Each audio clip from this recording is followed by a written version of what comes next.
kumza lising aniga kumza pangthokiba Manipur Legislative Assembly Mikhalgi result ka mari lainana election petition kuntra hena High Court of Manipur da chahi ahum hena panduna leirakpa amasung just masing shuna leitabana case sathadana leirak libasi miyamgi justice matpaga manai haina Congress ki senior leader amasung hanagi law minister o joina phongdokhiba wafam nezam umang da suikoi sumaina just watpagi case tintha duna leibagi wafam bar association gi maikai phongdorakiba protest tokiba just wale na haibagi pau me amasu mamang da leina kribani oza akigi law minister o joina phongdor liba wafam asiga su mari leina na oza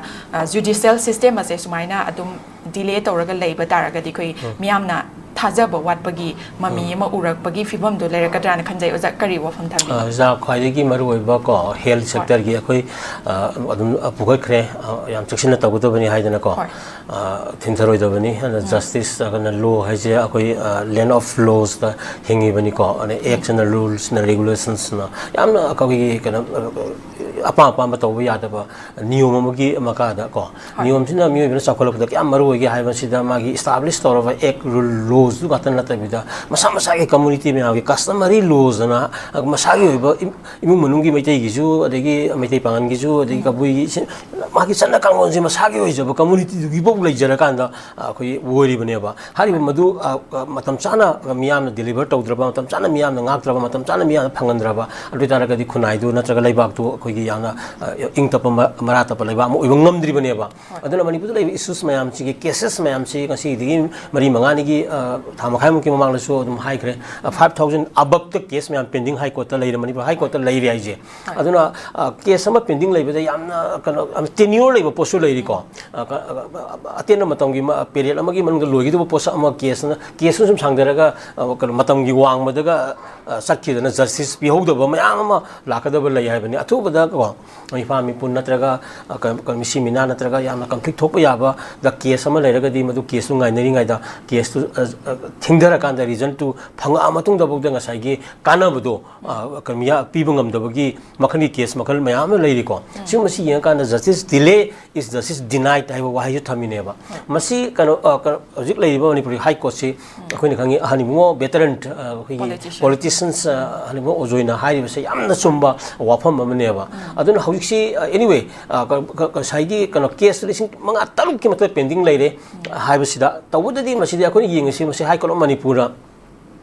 soiri bra hai ba question si yang kan high court of manipur gi makai da gi su no da ma gi case yam na list da tawga tawri ba ko aduga hari ba mayam sing na hoda ba gi postpone taw ba ko pa mayam lai ra kan da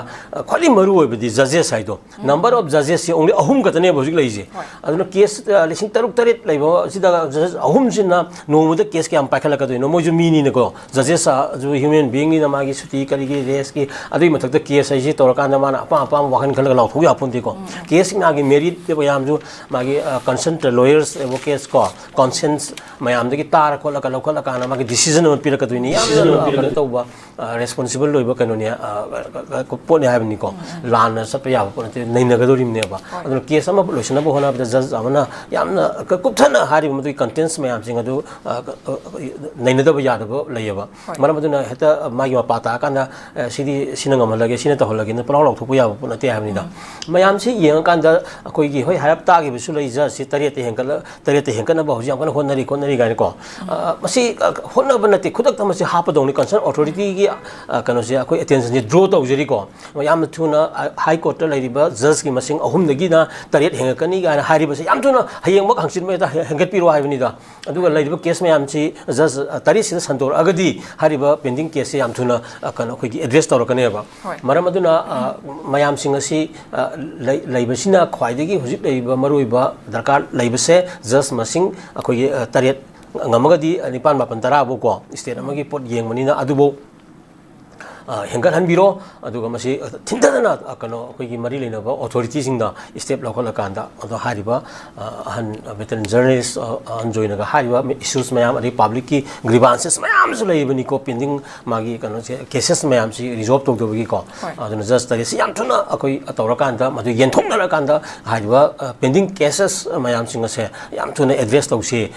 haibo wafam se masi makan na thamjari ko oza thakachari amza